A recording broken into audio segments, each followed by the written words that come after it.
It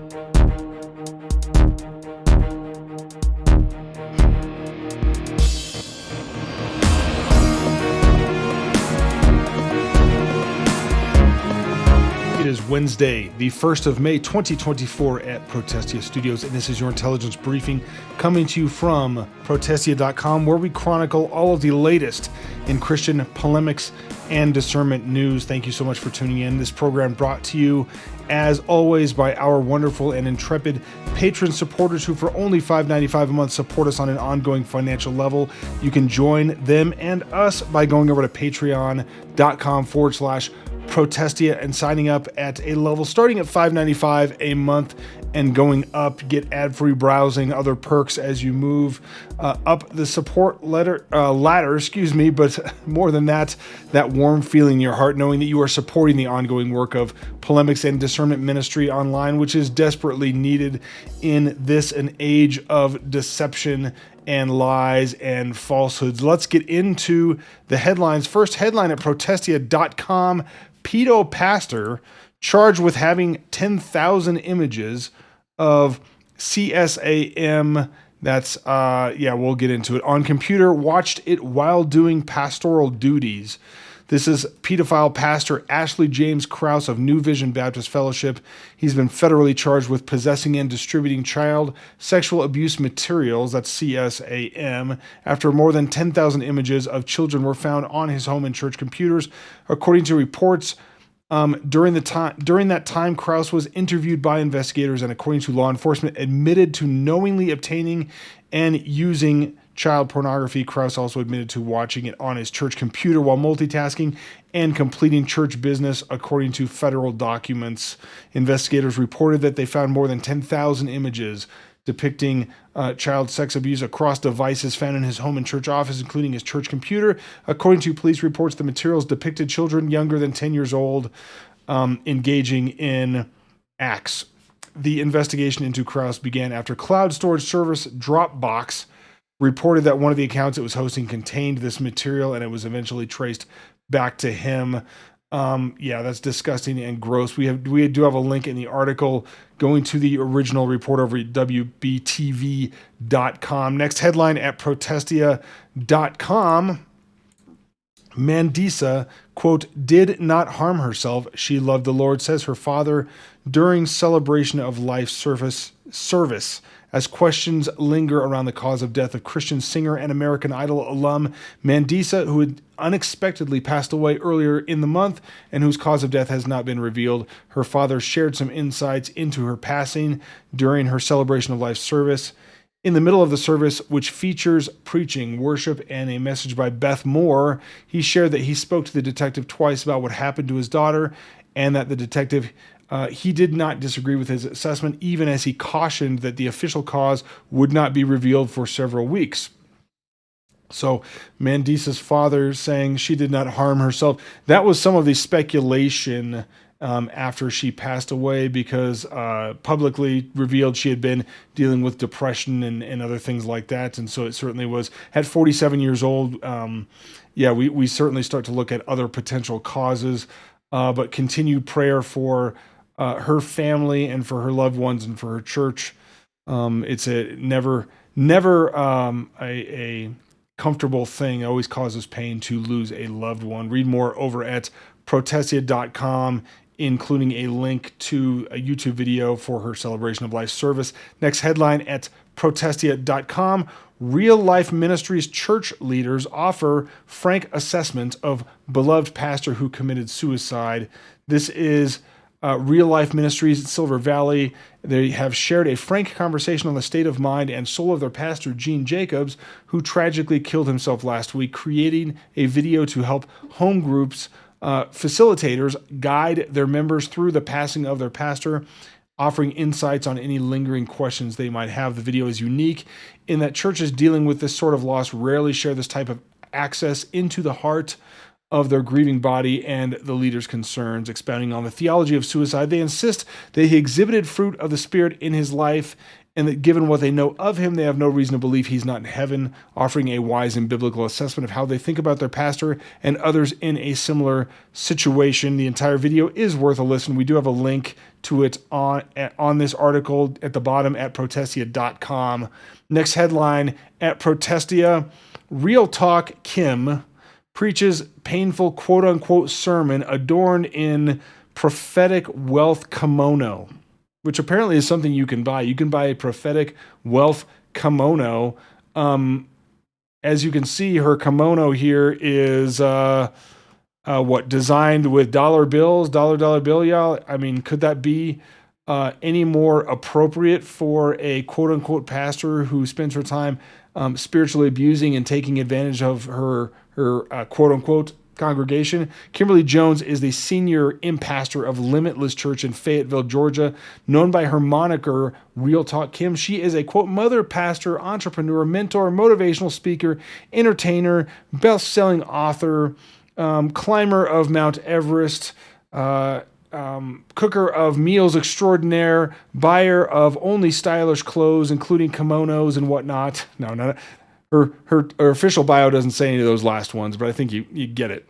She's featured in the spiritually crass and unseemly TV show Preachers of Atlanta. She was previously co-pastor of Church of the Harvest alongside her husband, Mark Pothier, but she divorced him and formed her own congregation after he allegedly cheated on her. A mixture of the worst excess of Joel Osteen and the most irritating parts of Stephen Furtick, her preaching style might be described as prosperity gospel for wine moms and girl bosses pushing MLMs, as they and effeminate men seem to be her target audience and comprise most of her congregation. In her recent sermon series, Make It Make Sense, with a C, like money, make it make sense, Kingdom Millionaire, Kim preached how to gain wealth in today's world, saying that she doesn't want a, quote, broke church. She does this while adorning herself in a blanket of dollar bills, or she would describe it a, quote, gorgeous prophetic wealth kimono. Yeah, again, you can see the picture here. And then here we apparently found it for sale. You can buy it. I'm not sure if we have a link in there. You can go buy this thing, but it is a $1,175 dollar bill manifestation kimono. And I guess you can pick there's colors here you can pick. So it looks like Real Talk Kim probably picked the green one or something like that. Yeah, looks like she picked color number 2 on the little wheel here. I think we purposefully didn't provide a link on where to go find and buy that because it's a horrific and terrible idea. As one can expect from a Real Talk Kim sermon, bizarre behavior, manipulative music, and theological tics take center stage, never letting up. Next headline from Protestia, Texas Church opens pregnancy center with sonograms, adoption resources, and abortion services, ? A Dallas-based quote-unquote church has opened up a new pregnancy resource center providing expectant mothers with counseling, adoption, sonograms, and even help to procure an abortion. The First Unitarian Church of Dallas, otherwise known by demons as the First Unitarian Church of Deviltry and not a real church, is a Unitarian congregation upset about Texas's recent legislation that banned almost all surgical abortions, resulting in abortion clinics being shut down. Being aggressively pro-choice and acting as a foil to Christian-funded crisis pregnancy centers, the First Unitarian Church of Dallas has unveiled the Truth Pregnancy Resource Center, which provides women unsure about pregnancy all of the same services as a traditional crisis pregnancy center, with the added twist that they will also offer murder-minded mothers information on how to travel out of state and kill their babies, including nearby clinics in neighboring states receiving abortion funds and grants and methods to acquire abortion pills. It's not the first foray into murder and mayhem. Previously, this church, quote-unquote, partnered with a pro-choice group, New Mexico Religious Coalition for Reproductive Choice, helping to fund flights from Texas to New Mexico for women wanting to procure an abortion. God have mercy. Next headline at protestia.com. United Methodists debating mandatory land acknowledgments at 2024 General Conference is sad. At the General Conference of the United Methodist Church, UMC, on April 25, 2024, clergy and laity debated a procedural motion to delay a vote on mandatory land acknowledgements to allow more inputs from international conferences to craft the proposed rule. Before I keep going, so these land acknowledgements you will see from progressive, woke, virtue signaling organizations, usually folks that take government money, artistic organizations, venues, and things like this, and before they put on performances or things like this, they offer a land acknowledgement where they say something like, actually, let's go down to, and read the United Methodist Church's version here. They say something like, these lands hold historic, spiritual, and personal significance to the Dakota people. We are grateful for indigenous nations and their continued stewardship of these lands, and we appreciate their perseverance and strength. The Dakota people were harmed by the United States government through broken promises and unjust treaties, including the Cessation 289 Treaty of 1851, which names the Wahpeton and Sisseton bands. These atrocities effectively stole this geographical area, and further harm and trauma have come through displacement, ethnic cleansing, and genocide. So this is how all of these land acknowledgments go. Of course, they never acknowledge the fact that pretty much every Native American tribe that used to occupy that land took it from a previous Native American tribe that occupied that land. And while they're virtue signaling, virtue twerking in front of everybody with these land acknowledgments, you never hear any of them saying, and so we're going to give the land back. We, as the United Methodist Church of blah, blah, blah, blah, blah, are going to give this indigenous land back to the people that we stole it from. That never happens. But they still want to pat themselves on the back and get credit for the virtue signal. So a hat tip to Woke Preacher TV for the video and the first paragraph summary. Next headline at Protestia.com. Doug Wilson's grandson assaulted by radical mob for defending Columbia's Hamilton Hall. I actually saw this video before I knew who this young man was. You can see him in the middle. We put a little circle around him. I believe he's the one with the glasses and kind of the greenish shirt. One of Doug Wilson's grandsons has been hailed for his bravery for standing up to a mob of radical protesters hell-bent on occupying Hamilton Hall at Columbia University, resulting in them being assaulted and forcibly removed by the student occupiers. Wilson shared, this is Doug Wilson, I really do need to say something about my grandson Rory, because when you are this proud of somebody, it is necessary to say something. As a number of you know, he's about to graduate from Columbia, and so he has been a close observer of all the recent tumult there. Last night, a mob, apparently non-matriculating, in other words, not students at the school, got onto campus through dorm windows and such and tried to take over Hamilton Hall. Rory and a friend stood in their way while calling on help from the university, which, not surprisingly, failed to materialize. I have long said that one of the goals of godly parenting is to bring up kids who are able to stand up to the mob, which Nate and Heather clearly did well. For those keeping track, this is the same Rory who stood up to the bullying of the city of Moscow and whose extraordinary case is now before the Idaho Court of Appeals. So what had happened in this video, we're not even going to go through the whole thing. You can go to Protestia's Twitter. I believe that we retweeted it. If we didn't, the links are, or the embedded videos are here in this article at Protestia.com.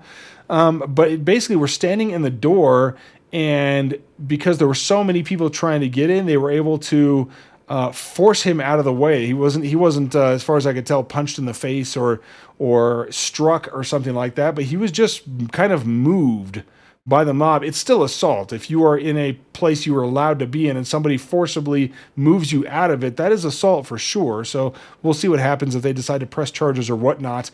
But in the meantime, yes, having the courage to stand up for your convictions in the face of mobs of evil leftists is something that we would all aspire that our children will have the courage to do. Last headline at Protestia.com, John MacArthur under fire for questioning mental health diagnosis. Quote, there's no such thing as PTSD. So I saw this video, and if you want a little bit more context, or at least my views on it, the latest Bully Pew podcast, I'm talking about this. Now, I didn't see any additional context aside from the initial statements that Pastor John MacArthur had made. But he's getting a lot of pushback, and I don't think it's quite fair. I'm going to explain why. During a recent Q&A panel at the For the Valley conference, which also featured Johnny Artavanis, if I'm pronouncing that right, if I'm not, I apologize, Costihan and Scott Artavanis, maybe Artavanus, I'm not sure. MacArthur shared. Actually, let's just go down to the clip here. We will watch this one. I was reading a book, interesting book called A Profession Without Reason. It's a book that shows basically, this is pretty shocking to some of you, that psychiatry and psychology is finally admitting the noble lies that they've been telling for the last 100 years. And the major noble lie is there is such a thing as mental illness. Now, this isn't new. You have Thomas Saz back in the 1950s writing a book, who was a psychiatrist, on the myth of mental illness. There's no such thing as PTSD. There's no such thing as OCD. There's no such thing as ADHD. Those are noble lies. To basically give the excuse to, in the end of the day, to medicate people. And Big Pharma is in charge of a lot of that. If you understand, take PTSD, for example. What that really is grief. You are fighting a war, you lost your buddies, you have a certain amount of survival guilt because you made it back, they didn't. How do you deal with grief? Grief is a real thing. But grief is part of life. And if you can't navigate grief, you can't live life. But if you clinically define that, you can give them a pill, a series of medications, and they end up in LA homeless on the sidewalk. All right, so I would say I have a couple things to say about this, but it's pretty clear that Pastor John MacArthur, he got a lot of pushback against this. Well, no, it's wrong, or hey, you don't know any veterans, or how dare you say PTSD is wrong, yada yada yada yada. Like this person here, PNW Selena. I love Pastor MacArthur, but PTSD is a real condition that includes involuntary physiological reactions, miscalibration of threat detection, fight, flight, freeze responses, simply connecting to grief, or it isn't simply connected to grief or survivor's guilt. I'm gonna have to say yes and no. As far as I can tell, John MacArthur is referring to the propensity to provide official diagnoses for these things, disorders for these things that can be then used to market treatments and medication and all sorts of other things on a broad scale. He did mention ADHD as well. It's notable that ADHD is not able to be biologically tested for. In fact, most of these things are not able to be biologically tested for. They're behavioral issues. And so, he basically is making a claim in his example of grief that that it's not that the issues aren't there. It's not that the issues aren't real. He's taking specific aim at the clinical diagnoses of these things. And you go read about ADHD, and the best scientific evidence they have that it exists is a bunch of people say it exists. That's the best that they have. I kid you not. PTSD, I would argue is a little bit different, but again, I mean, that's a relatively new in terms of warfare, which has been going on for the entirety of human history. It is a relatively new phenomenon, a relatively new diagnosis. PTSD, that didn't used to be a thing not very long ago. And all of a sudden, then it was discovered, I guess. It was discovered that this is what soldiers have been going through this whole time. Not shell shock, not grief or survivor's guilt, as MacArthur would say, but we have a new framework for it called PTSD. OCD might fall in the same category. I'm not sure. I'm certainly going to go check out the book he was reading. He has piqued my interest. And generally speaking, and I actually had it pulled up over here. I'm going to pull it up for you. This is the book over at Amazon, a Profession Without Reason by Bruce Levine or Levine, however he pronounces it. Published a couple of years ago, a little less than 2 years ago, July 2022. There's a Kindle version at this point that I'm going to check out. I could not help but notice. I hope that you'll all find find this as interesting as I did, that you can frequently buy together the book that John MacArthur referenced, A Profession Without Reason, and then also, I love that there's a connection here, Resisting Illegitimate Authority, a thinking person's guide to being an anti-authoritarian. It seems to me that would be a topic that would be fresh in Pastor John MacArthur's mind as well, after fighting LA County. But anyway, yeah, I'm going to go check out that book. I'd recommend that if you're really interested in this, you do the same. I'll certainly report back with what I find out, and how much of the quote that he made was read in context, and whether it's a supportable claim or not. I'm certainly leaning towards the idea that it is a supportable claim, but that's just probably because I'm a JMac fan. Anyway, thank you so much for tuning into this episode of the Daily Intelligence Briefing from Protestia.com. Stay tuned to Protestia for all your latest in Christian polemics and discernment news. We'll see you again next time. As always, Semper Reformanda.